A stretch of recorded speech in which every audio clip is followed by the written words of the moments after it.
Hi, everyone. Get ready for the How I Raised It podcast, the show where you get an inside, unfiltered look at how real entrepreneurs raised capital for their businesses. I'm your host, Nathan Beckert, and thank you for tuning in to today's episode with Frances Tang of Awkward Essentials, a post-sex cleanup product. Just an FYI, this episode is not suitable for work, not suitable for kids, but it is highly entertaining. If you're tuning into this podcast to learn how to raise capital for your business, I've created a super valuable free welcome package for you. It includes a list of 2,500 investors who don't require a warm intro, plus 200 of the most important questions investors are going to ask you. This will really help you prepare for your own fundraise. To get instant access, click the link in the first comment. And while you're there, please leave us a nice comment about what you liked about this episode. Last but not least, if you enjoy this conversation and think someone else would too, please share it with them and hit that subscribe button to get all our future episodes. Thank you so much, and sit back and enjoy the chat with Frances.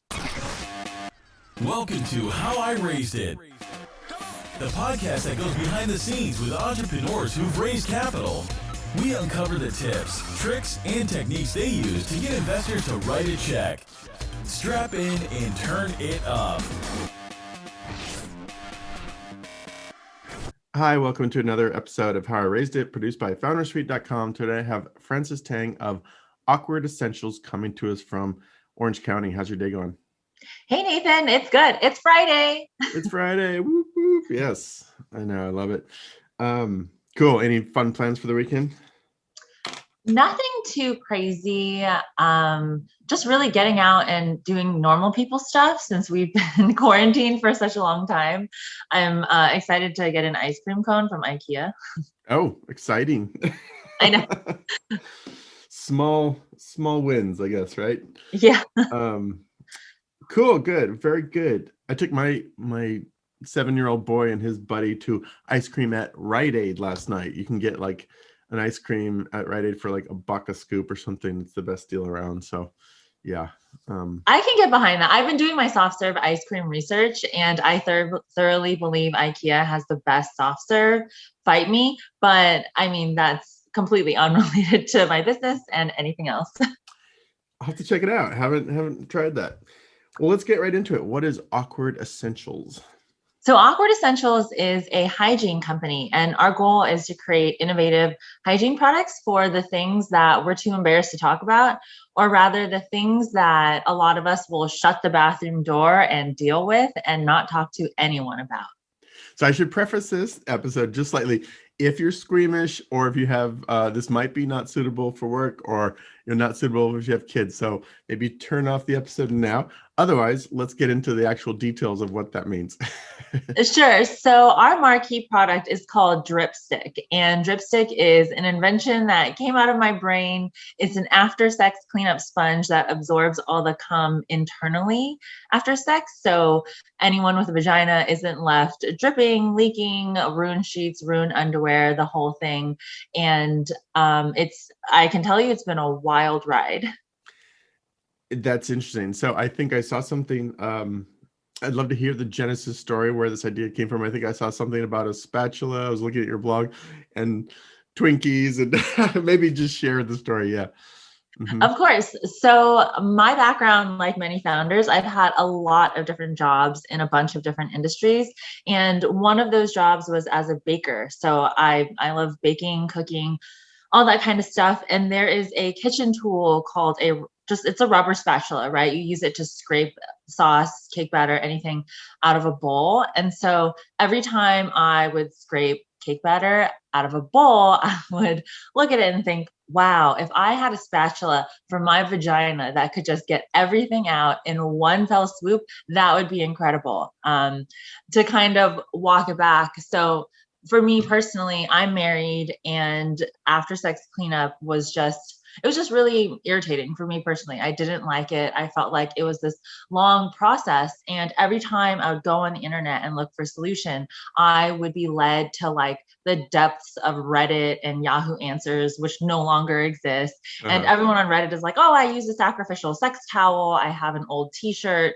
I just grab baby wipes, which is which is fine. It's a great solution for the outside, but in my brain, I was like, the issue is inside, right? That stuff it's internal, and I would like to get it out just to solve the issue at the source to prevent the leaking and everything that's happening the next day. And so it got to the point where, this is a little graphic, I was like scooping it out with my finger. And so that like finger scoop motion translated into like that rubber spatula idea every time I would scrape cake batter out of a bowl. And so our product Dripstick is not a rubber spatula. Dripstick is a medical grade sponge. It's super soft and it absorbs, but I guess similar to a spatula, it absorbs very quickly. So it's not something that you have to leave inside. You just insert it, you twist it around, you remove it, and it's gone. Yeah, very interesting. And so for anyone looking on YouTube, you just showed it up. It kind of looks like a almost like a push-up pop or something, or yeah. Kind of like a tampon sort of, but with, I guess, but with a different form factor. It's actually a sponge. And is this a one-time use, reusable? What's the It's one-time use, and unlike a tampon, so we get this question a lot. A tampon is a really dense piece of cotton meant for an extended period of time. It was actually a solution that I tried myself personally before creating this. It didn't work that well, turned into like a weird slimy bullet thing, was not comfortable, and it's just not meant for this use case. So because our product is a porous sponge, it absorbs viscous liquids very quickly. Got it. Interesting. Okay.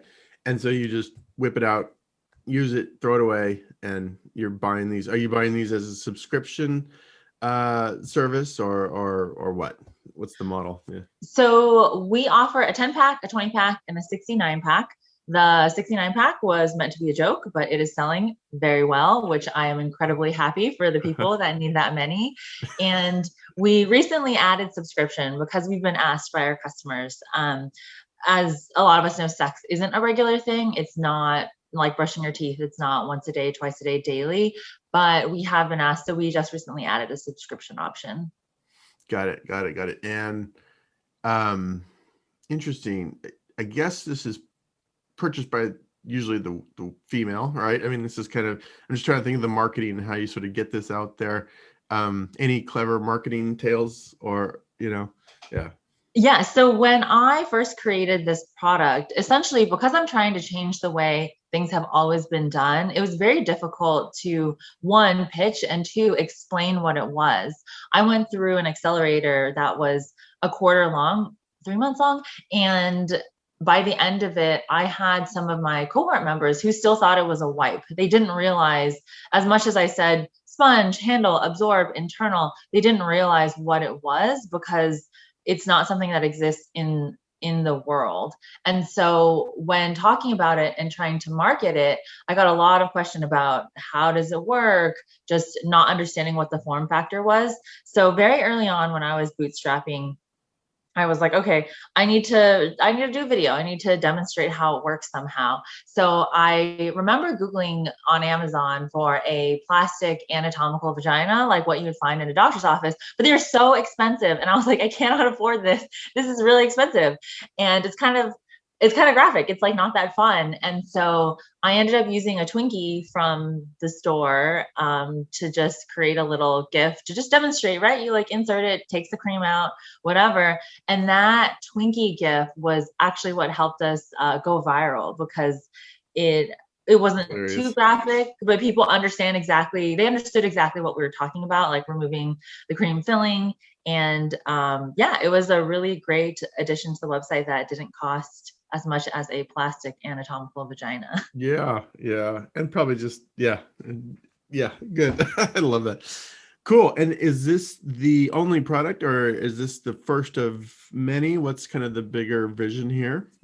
So the bigger vision is to really attack crotch care as a category, as an industry. So we do not have any intentions of being a sex company. So of going into like lube or tampons. There's already incredible sex positive, like sex product companies that exist. And then we don't have any intention of going into menstruation because there's already incredible menstruation companies that are out there. So really where I'd like to stay and where we want to sit is just in the awkward cracks of reality, just the weird things that people that they're not comfortable talking about. But because we've come out the gate talking about cum vaginas. Like at this point, we can talk about sweat, ingrown hairs, just anything, because we started so strong and so weird. Yeah, no, it's funny. It's I don't know why, but I get served up ads on YouTube for like men's private grooming trimmers and stuff like that. I'm not sure what algorithm has served those ads to me. You know, it's all good, but it's funny how it's like, I feel like you wouldn't have seen that 20 years ago. You know what I mean? Or yeah, it's changing, right? And I think you're on that wave of change, which is good for you, right? Very interesting. Okay, let's talk about raising money for this. So, well, first of all, how much have you guys raised total? So we've raised 2.3 million. Got it. And over how many rounds is that? 2 seed rounds, so like a seed 1 and a seed 2. Let's start, I guess, sort of at the beginning. You mentioned an accelerator. What accelerator? What was that all about? Tell us that. Yeah. So when Dripstick, the product, was just an idea, I applied for an accelerator in downtown LA called Grid110. Incredible program, no cost, no equity. And they have 2 tracks. They have an idea to prototype track, and then they have a residency track. And so I applied for the idea to prototype track. And I remember at that time thinking like, wow, this is probably one of the only accelerators because it's industry agnostic and it's idea to prototype. I'm so early stage. It's just an idea in my brain. I have no idea if it's going to work. And so when I got in that accelerator, it was just an incredible proof of, not necessarily proof of concept, but proof of confidence, that the confidence that I needed. I think as a female founder, we need a lot of reassurance and just pushes that, hey, this is going to work. This can happen. Other people are behind this.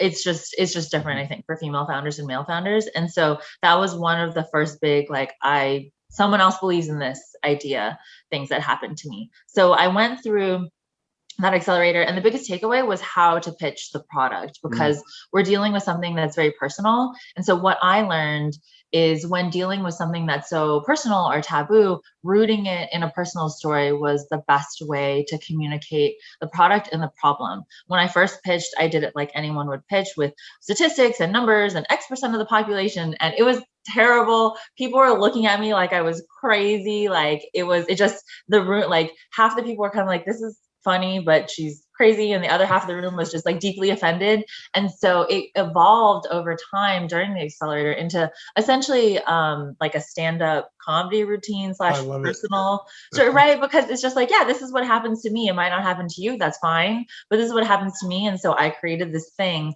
to solve it. And that is what the brand story has been rooted in ever since. And so just Francis's story. And it's been good. So after that accelerator and learning how to talk about the product, I went against the advice of the accelerator.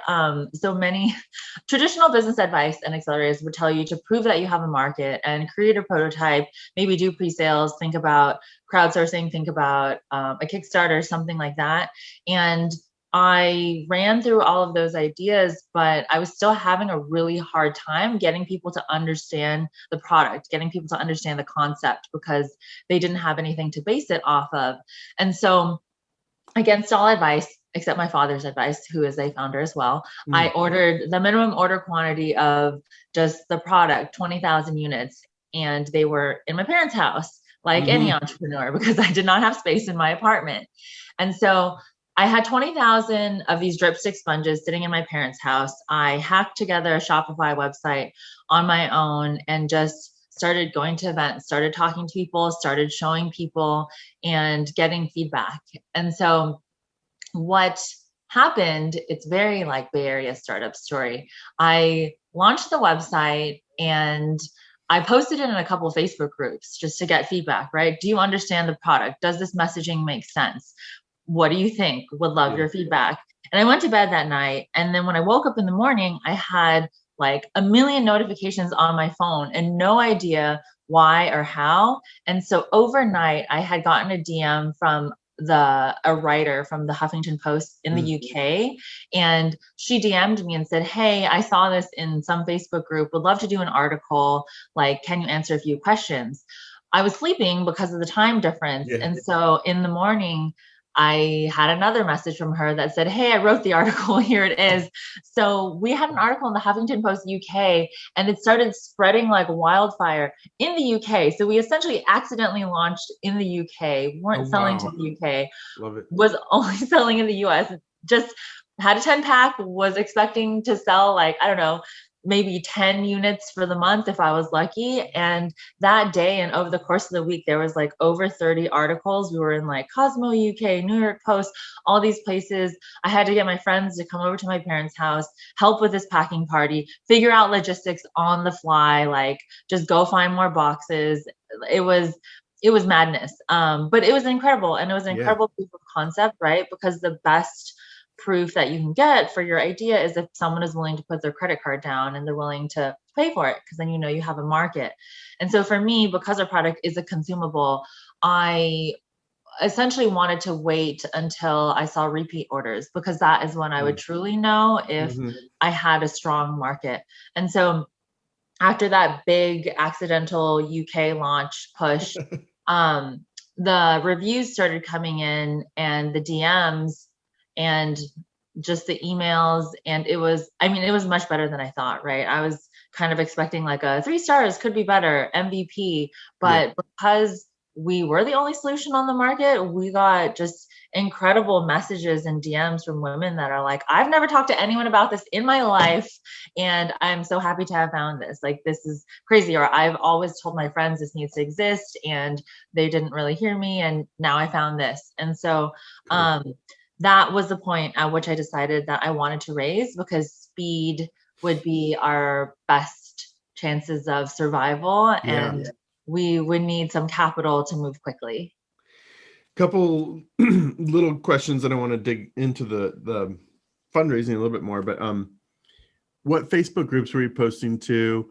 And if you can share, how many orders did you take over that crazy weekend? So it was just a couple of the founder, like, women's Facebook groups I was in, I think, just like, "Hey, I created this website, would love your feedback." It was pretty casual. I don't know which one we were found on, to be completely honest.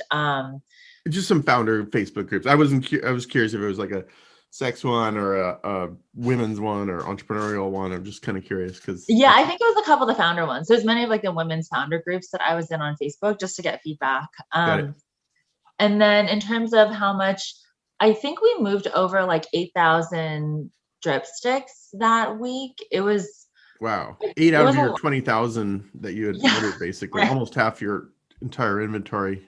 It was a lot. It was a lot. That's crazy. Cool. And then I guess, quick question, because you said you wanted to raise money, to go fast.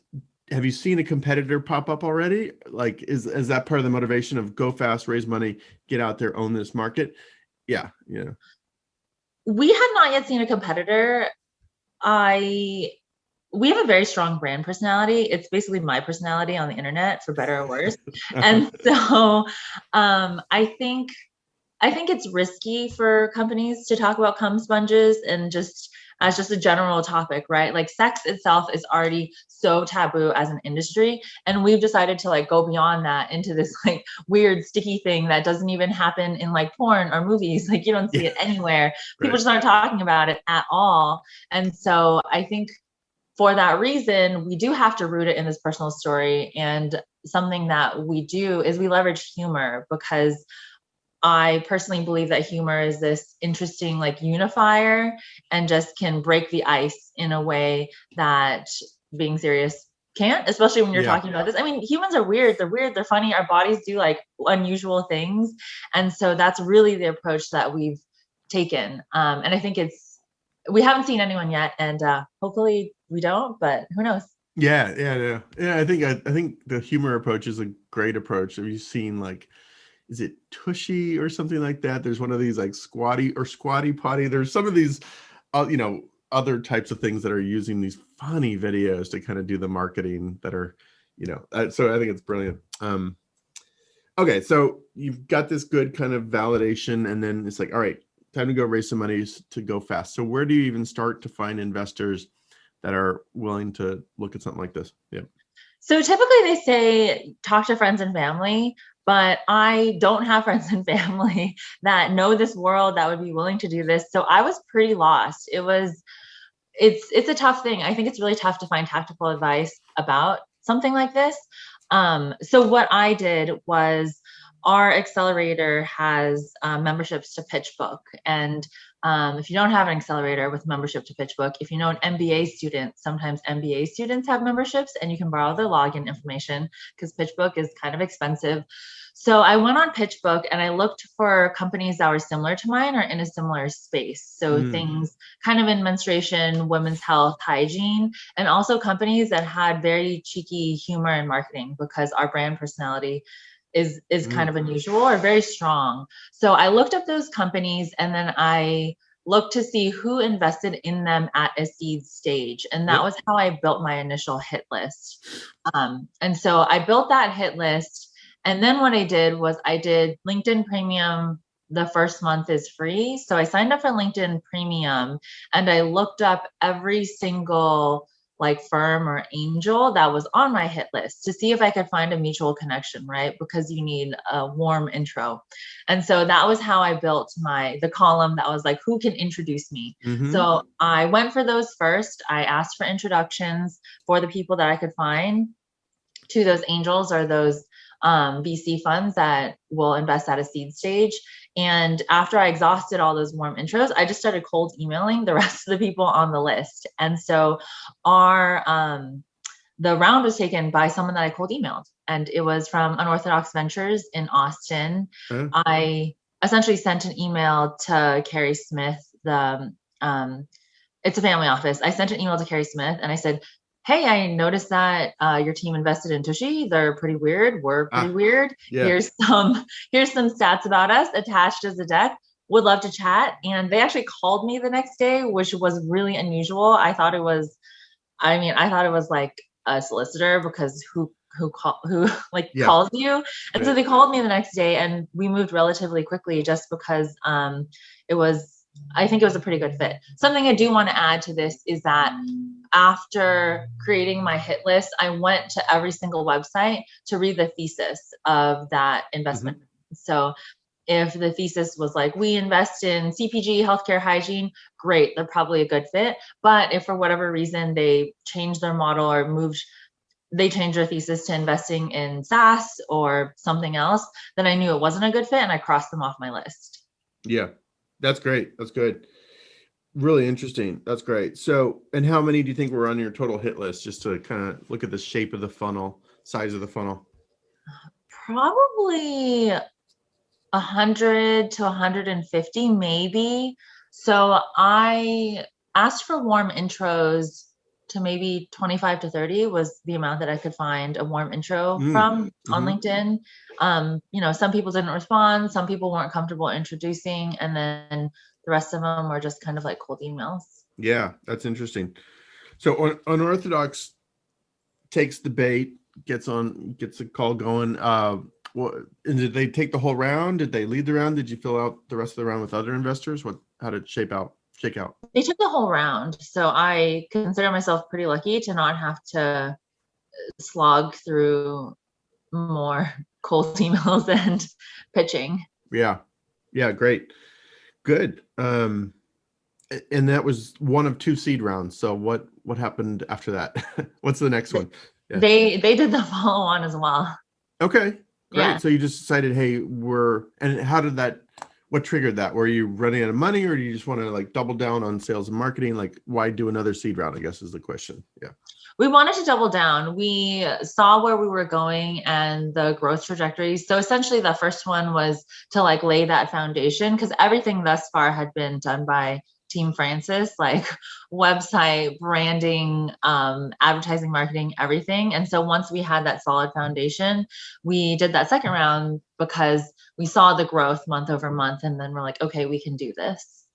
Got it. Great. Interesting. Yeah.